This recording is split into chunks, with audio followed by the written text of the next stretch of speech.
Anda ingin sukses? Anda ingin maju? Anda ingin berhasil? Ya, jangan menyerah. Tekun, giat, semangat. Seperti saya ini. Nih hasilnya. Kelapa. Anda ingin berusaha? Ayo dong. Welcome to the Baseface Network.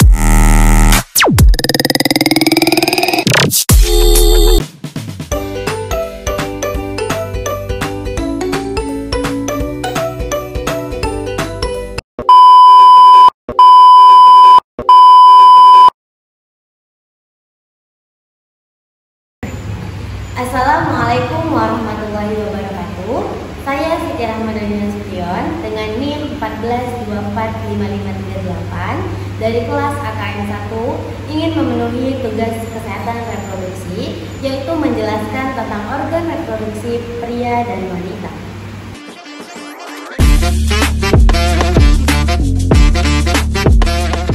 A few moments later. Nah, ini dia organ reproduksi wanita yang ada di bagian luar. Yuk kita kenali lebih lanjut.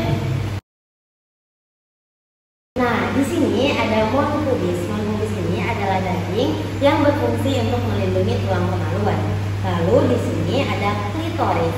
Klitoris ini adalah organ kecil yang berfungsi sebagai rangsangan bagi tubuh wanita.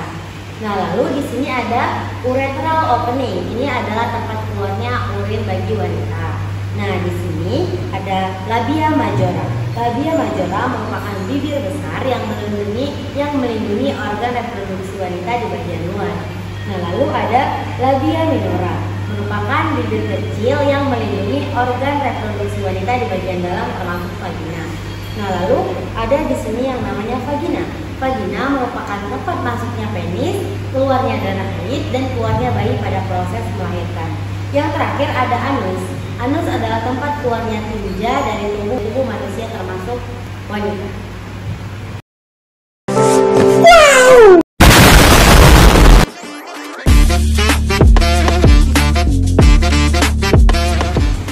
Nah, jadi ini adalah organ reproduksi wanita di bagian dalam.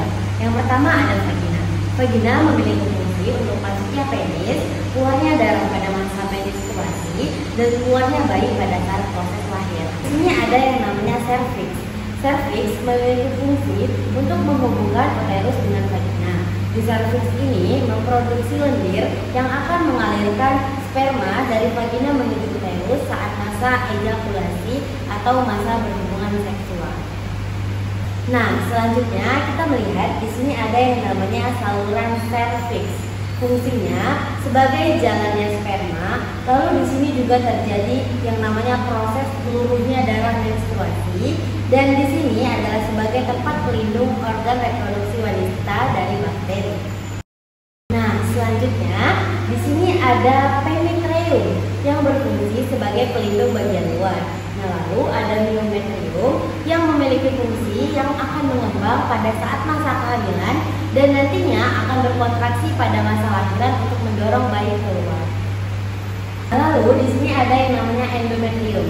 Fungsi dari endometrium ini adalah tempat menempelnya sel telur yang telah dibuahi. Di sini ada ovarium ligamen. Fungsinya adalah untuk menghubungkan antara ovarium dengan rahim. Nah, lalu di sini ada yang namanya ovarium.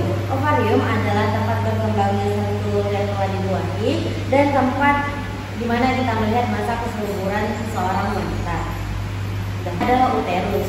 Uterus adalah bagian organ reproduksi wanita yang tempat berkembangnya janin selama masa kehamilan. Uterus pubis itu ini adalah segumpal daging yang dapat melindungi organ reproduksi wanita dari bakteri yang ada. Terakhir kita melihat di ujung sini ada yang namanya fimbriae. Fimbriae ini berbentuknya seperti jari-jari sebagai pelindung untuk melindungi ovarium dari bakteri.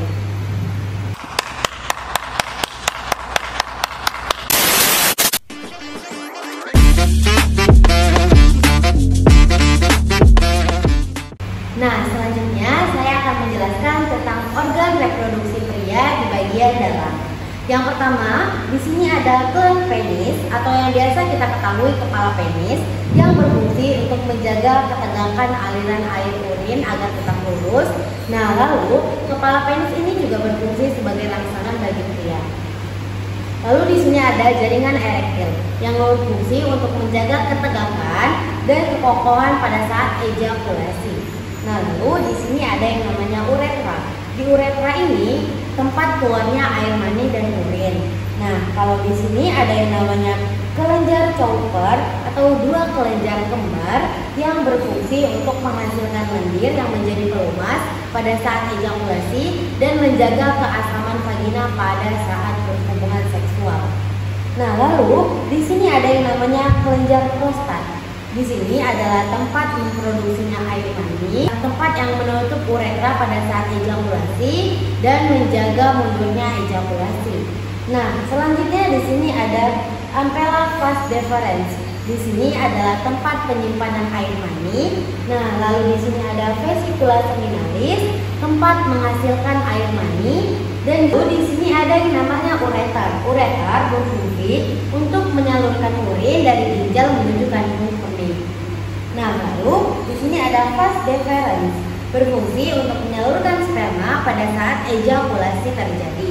Nah, lalu di sini ada epididymis, berfungsi sebagai penyimpanan sperma dan pematangan sperma. Biasanya sperma matang di dalam sini dalam waktu 1 minggu. Nah, lalu yang terakhir ada yang namanya testis.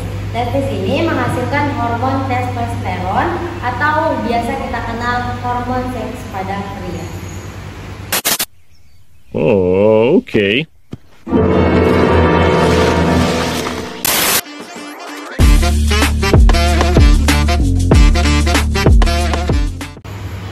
Nah, yang terakhir kita akan berkenalan dengan organ reproduksi pria di bagian luar. Yang pertama, di sini ada lubang penis. Lubang penis berfungsi untuk mengeluarkan air semen dan air mani. Nah, lalu ada kepala penis. Kepala penis ini berfungsi sebagai tempat rangsangan pada pria. Nah, lalu di sini ada skrotum. Skrotum berfungsi untuk melindungi testis atau membungkus testis. Skrotum juga berfungsi untuk menjaga suhu testis agar lebih rendah daripada suhu tubuh. Nah, lalu di sini ada yang namanya testis.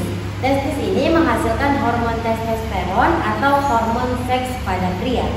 Nah, lalu di sini ada vas deferens.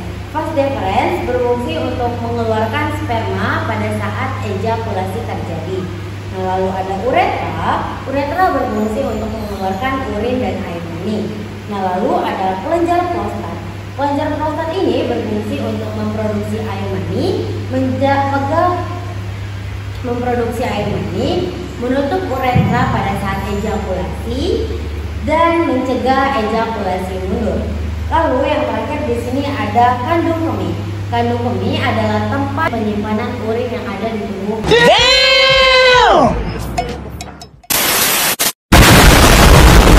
Baik, itulah yang dapat saya sampaikan. Kurang dan lebihnya mohon maaf. Semoga ada ilmu yang dapat diambil dan semoga mudah dipahami. Terima kasih. Wassalamualaikum warahmatullahi wabarakatuh.